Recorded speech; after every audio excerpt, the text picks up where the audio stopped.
இந்த தெனாலிராமன் கதை ஒன்று இருக்குது. அதாவது ஒரு ஊரில் வந்து அந்த கோழி திருடு போய்கிட்டே இருக்கும். ஒரு அம்மா அந்த கோழியை திருடிக்கிட்டே இருக்கும், சமைச்சு சமைச்சு சாப்பிட்ரும். அது ஒரு கட்டத்தில் அந்த அம்மா தானே அவங்களுக்கு தெரிஞ்சிடும். அப்போ அவர் தெனாலிராமன்ட்ட இந்த இது சம்மந்தமான விசாரணை போகிறப்ப அவர் ஊரில் இருக்க ஒரு 5-6 பெண்களை வர சொல்லி அதை விசாரணை பண்ணுவார். விசாரணை பண்ணுறப்ப நான் எடுக்கல நீ எடுக்கல அப்படின்னு சொல்லிக்கிட்டே இருப்பாங்க. நேற்று அந்த கோழி திருடினவங்க தலையில் வந்து அந்த கோழியோட ரெக்கை ஒன்று இருக்குது அப்படின்னு சொல்லிட்டு நீங்கள் போங்க அப்படின்னு சொல்லுவார்.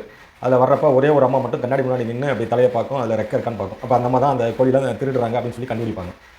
அது மாதிரி இன்றைக்கி தமிழக அரசு வந்து இந்த பரந்தூர் விமான நிலையம் ரத்து அப்படின்னு சொல்லிட்டாங்க. அந்த இடத்த வந்து ஏற்கனவே நிறையா வாங்கியிருக்காங்க. அங்கே வந்து விமான நிலையம் வரப்போகிறதில்ல, அந்த இதவே நாங்கள் ரத்து பண்ணிடுறோம், வேறு ஒரு இடம் பார்க்குறோம் அப்படின்னு சொல்லியிருக்காங்க. அதாவது தமிழக வெற்றி கழகம் ஆரம்பித்து முதல்ல அங்கே தான் போய் ஒரு ஆர்ப்பாட்டம் பண்ணார். எனக்கு வந்து விவசாயிகள் நிறையா பாதிக்கப்படுறாங்க, அதனால் இங்கே விமான நிலையம் வரக்கூடாது அப்படின்னு சொல்லி நிறையா நாம் தமிழர் கட்சியிலேருந்து போய் இது பண்ணாங்க. ப்ளஸ் அந்த ஏரியா மக்கள் வந்து நிறையா போராடினாங்க. ஏன்னா கிட்டத்தட்ட ஒரு 5700 ஏக்கர் பரப்பளவில் வரப்போகுது. அதில் இப்போ வந்து ஒரு 1700 ஏக்கர் வரைக்கும் வாங்கிட்டாங்க அப்படின்னு சொல்லி அண்ணன் அண்ணாமலை சொல்கிறாரு. 90% இடம் வாங்கிட்டோம் அப்படின்னு சொல்லி திமுக இருக்க ஐயா தங்கம் தென்னரசு சொல்கிறாரு. ஆளாளுக்கு ஒன்று சொல்லிகிட்டே இருக்கிறாங்க. உண்மையிலே எவ்வளோ இடம் வாங்கியிருக்காங்க, என்ன பண்ணியிருக்காங்கன்னு தெரியல. ஆனால் இதில் வந்து திமுக வந்து இன்றைக்கி சட்டசபையிலேருந்து வெளிநடப்பு பண்ணி வந்துட்டாங்க.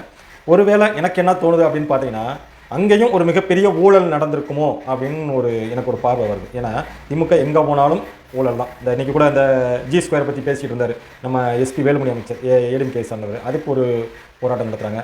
அவர் ஆதவர்சனை கூட நல்லா தான் கேட்டார்.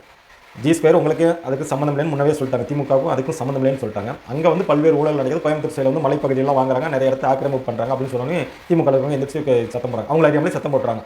ஏன்னா அதுக்கு அவங்களுக்கு சம்மந்தம் தானே இருக்குது, வெளியில் தான் எங்களுக்கு அதுக்கு சம்மந்தம் இல்லைன்றாங்க. உண்மையிலே அது அவங்களுடைய சொத்து, அவங்களுடைய இதுதான் அது மாதிரி.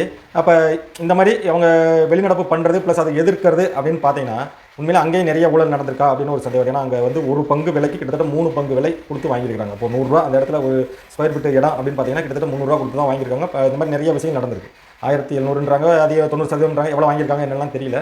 ஆனால் திமுக இவ்வளோ தூரம் அதில் எதிர்க்கிறதுக்கு காரணம் பார்த்தீங்கன்னா, எங்கே அதுலேயும் தோண்ட ஆரம்பிச்சாங்கன்னா நம்ம மாட்டிக்கிறோமா. ஏன்னா பல்வேறு துறைகள், போக்குவரத்து துறை, நெடுஞ்சாலைத்துறை, மின்சாரத்துறை, ஊரக வளர்ச்சித்துறை, இப்படின்னு எல்லா துறையிலும் ஏற்கனவே அவங்க மாட்டி ரெடியாக இருக்கிறாங்க. இப்போ இதுலேயும் உள்ளே போனால் இன்னும் நம்ம மாட்டிக்குவோம் அப்படின்னு பயப்படுறாங்களா, இல்லை உண்மையிலே அங்கே வர்றது தான் சரியாக இருக்குமா அப்படின்னு தெரியல. ஏன்னா அங்கே ஒரு விமான நிலையம் அமைக்கிறாங்கிறது சாதாரண விஷயம் இல்லை. இது வந்து 2022 ஏதோ ஆரம்பிச்சிருக்காங்க போல இருக்குது. திமுக ஆட்சிக்கு வந்ததுக்கப்புறம் அது மத்திய அரசு ஒப்புதல் வாங்கணும், அந்த இடத்த அவங்களுக்கு பிடிக்கணும், அந்த தேவையான அளவுக்கு நமக்கு அங்கே இடம் வேணும், இந்த மாதிரி பல்வேறு விஷயங்கள் இருக்குது. அப்படிங்கிறப்ப அந்த இடம் சரியாக வரும் சொல்லி தான் அதுக்கான அந்த நிலம் வாங்குறதுக்கான வேலைகள் ஆரம்பித்தாங்க. ஆனால் இது நிறைய கட்சிகள் எதிர்த்தாங்க, அங்குள்ள மக்கள் எதிர்த்தாங்க. விஜய் அவர்கள் முதல்ல கட்சி ஆரம்பிச்சு அங்கே தான் போய் ஒரு ஆர்ப்பாட்டமே பண்ணார், இந்த மாதிரி இங்கே வரக்கூடாது அப்படின்னு சொல்லி. வேறு ஒரு இடம் நாங்கள் பார்க்குறோம் அவங்க தெளிவாக சொல்லிட்டாங்க. நீ அது எவ்வளோ நாள் ஆகும், எவ்வளோ வேகமாக பார்ப்பாங்க அப்படிலாம் தெரியல. அன்புமணி அவர்கள் கூட தெளிவாக சொல்லியிருக்காங்க, உடனடியாக இன்னொரு இடத்தை பார்த்து அதுக்கான வேலையில் ஆரம்பிக்கணும், ஒரு 800 பேர் உட்கார மாதிரியான விமானங்களை இறங்க மாதிரி வேணும் அப்படிங்கிற மாதிரி சொல்கிறாங்க. முன்னாள் தொழில்துறை அமைச்சர் TRP ராஜா வந்து வேறு இடத்துக்கு போனால் இந்த மாதிரி மாசு இதெல்லாம் வராதா அப்படிங்கிற மாதிரிலாம் அவர் சொல்கிறாரு. எல்லாம் கரெக்டு தான். ஒரு விஷயம்னு ஆரம்பித்தோம்னா எல்லா பக்கமும் ஒரு முதல்ல வாஜ்பாய் காலத்தில் வந்து தங்க நாற்கரை சாலை அப்படின்னு வந்து இந்தியா முழுமைக்கு ஆரம்பித்தாங்க. அதில் வந்து அவர் பல்வேறு பிரச்சனைகள் வந்துச்சு. ஆனால் அதையும் தாண்டி இன்றைக்கி அந்த சாலை மார்க்கமாக ஒரு இடத்துல இன்னொரு இடத்துக்கு போகிறது அப்படிங்கிறது இவ்வளோ பெரிய விஷயம் வளர்ந்துருக்குன்னா அதுக்கு முன்னாள் பாரத பிரதமர் வாஜ்பாய் அவர்கள் தான் முக்கிய காரணம். அவங்க கொண்டு வந்து திட்டம் தான் எனக்கு செயல்படுது. அது மாதிரி ஒரு விஷயம் உள்ளே வருது அப்படின்னா அது நல்லது கெட்டது இருக்கும், சமாளித்து தான் ஆகணும். இங்கேயும் இப்போ விவசாயிகள் இப்போ 1700 ஏக்கர் வாங்கியிருக்காங்கன்னு வச்சுங்களேன், எப்படியோ கட்டாயப்படுத்தி வாங்கியிருப்பாங்க, இல்லை விவசாயிகள் கொடுத்துருப்பாங்க. இன்னொரு இடங்களில் வந்து விவசாயிகள் போராடுறாங்க. இதெல்லாம் கலந்து தான் இருக்கும். அதெல்லாம் சரி பண்ணி தான் ஒரு அரசாங்கம் நடக்கணும். இதுக்கு முன்னாடி இப்படி தான் 2016 நினைக்கிறேன், 2016 இல்லை 2006 வந்து திமுக ஆட்சி முடிய போகிற காலத்தில் அந்த 2011 அவசர அவசரமாக சென்னையில் ஒரு 600 கோடி 700 கோடி ரூபாய்க்கு சிலமே தலைமைச் செயலம் கட்டி அங்கே மாற்றினாங்க. 2011 மீண்டும் அதிமுக ஆட்சி வந்ததுக்கப்புறம் மறுபடியும் பழைய இடத்துக்கே மாற்றினாங்க. இந்த மாதிரி திமுக எங்கெங்கே நமக்கு என்னென்ன வாய்ப்பு கிடைக்குமோ அதை பூரா செய்கிறது தான் இந்த திமுகவோட வேலை. எனக்கு தோன்றது என்ன அப்படி தோணுதுன்னா, அதில் அந்த இடம் நல்லதால் வேறு இடம் கிடைக்குமா, இனிமேல் அந்த இடம் விட்டது தவறா அப்படின்னா நமக்கு தெரியல. இருந்தாலும் திமுக இவ்வளோ தூரம் எதிர்க்கிறதுக்கு ஸ்டாலின் அவர்களே அறிக்கை விட்டுருக்கிறாரு, இந்த அரசியல் நோக்கத்தோடு செயல்படாதீங்க அப்படின்னு. அரசியல் நோக்கத்தோடு செயல்படல, அங்கே இருக்கும் மக்களுடைய வாழ்வாதாரத்தை எண்ணி தான் அந்த பரந்தூர் விமான நிலையம் கைவிடப்படுது அப்படின்னு சொல்லி நம்ம முதலமைச்சர் சொல்லியிருக்காரு. இயற்கையாக இருக்கிறத விட்டுட்டு செயற்கையாக உருவாக்குறதுக்கு அந்த இயற்கை அழிக்கிறது முறை இல்லை. அங்கே வாழ்கிறாங்க. இப்போ கூட அந்த தேனி மாவட்டத்தில் இருக்கிற அங்கே இருக்கிற பூர்வ குடியாக இருக்கிற மக்கள்லாம் வெளியேறணும் அப்படின்னு சொல்கிறாங்க. ஏன்னா கேட்டாங்க விலங்குகளுக்கு பாதிப்பு வருதுன்றாங்க. விலங்குகளுக்கு விட மக்கள் முக்கியம். அவங்க வம்சாவளியாக அங்கேருந்து வாழ்ந்துருக்கிறாங்க, பூர்வமாக அங்கே இருந்துருக்கிறாங்க. அது ஒரு பிரச்சனை ஓடிக்கிட்டு இருக்குது. அந்த மாதிரி ஒரு விஷயம் நடக்குது அப்படின்னா அதில் உண்மையிலே இருக்கா இல்லை வேறு மாதிரி நம்ம மாட்டிக்கிடுவோம், அதில் மிகப்பெரிய விஷயங்கள் குட்டுப்புறா நமக்கு வெளியில் வந்துடும் பயப்பட்டு தான் இருந்ததில்லை. ஏன்னா திமுக வந்து எந்த ஒரு விஷயம் எடுத்தாலும் அதில் ஊழல். இது வந்து நம்ம ஐயா கருணாநிதி காலத்திலே பார்த்துட்டோம். சர்க்காரியா கமிஷனாலே கண்டுபிடிக்க முடியாத அளவுக்கு விஞ்ஞான அளவில் ஊழல் செய்கிறதுக்கு திமுகவை தாண்டி வேறு யாருமே இருக்க முடியாது. இப்போ போன 5 வருஷம் ஐயா ஸ்டாலின் அவர்கள் இருந்தாங்க. ஸ்டாலின் எந்த அளவுக்கு ஆட்சி பண்ணியிருக்காங்க நமக்கே தெரியுது. இதில் வேறு அவர் ஐயா வரை எங்கே போனாலும் சொல்லிகிட்டே இருக்காரு, நம்ம கம்பேக் வருவோம், மீண்டு வருவோம், நமக்கு ஓட்டு போடாத மக்களுக்கும் சேர்ந்து போராடுவோம். அது இந்த ஒரு வார்த்தையே தவறான வார்த்தை. போன முறையும் அப்படி தான் சொல்லிட்டு இருந்தாங்க. எங்களுக்கு ஓட்டு போட்டவங்களை விட்டு ஓட்டு போடாதவங்களுக்கும் சேர்த்து தான் நாங்கள் உழைக்கிறோம் அப்படின்னு சொல்லுவாங்க. அது உண்மை தானே. இப்போ நான் திமுகவுக்கு ஓட்டு போடல, என்னோட முதலமைச்சர் யார் அப்படின்னு கேட்டால் நான் நயினார் நாகேந்திரன் அப்படின்னு சொல்ல முடியுமா, இல்லை அண்ணாமலைன்னு சொல்ல முடியுமா, அப்படிலாம் சொல்ல முடியாது. என்னுடைய முதலமைச்சர்னா போன முறை இருந்தது வந்து ஐயா ஸ்டாலின், அப்படி பிடிச்சது பிடிக்கல அப்படி நான் என்னோட முதலமைச்சர் அவர் தான், அப்படி தான் நம்ம சொல்ல முடியும்.